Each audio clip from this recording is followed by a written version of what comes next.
So a lot of times our customers will buy equipment from us and they may not have a setup like coordinated motion or external axes or just a standard axes from one of our older systems. They may not have that installed initially. So let's say if they order this equipment here, they come back later and say, hey, I want to reconfigure this into a new application.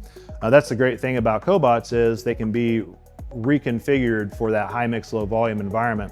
So let's say if they have a mobile platform like this and they want to add something like this to it, for instance. So our system is designed automatically with mounting points and our cabinets are standardized and the axes are standardized so that we can take the customer's requirements, put together the package they need, most of it off the shelf, and then we can ship that to them. And in most cases, our customers can hook this up. So for instance, all these axes and the cabinet that's on the other side of this platform, all this is actually unitized. So when you move this around, everything moves with it.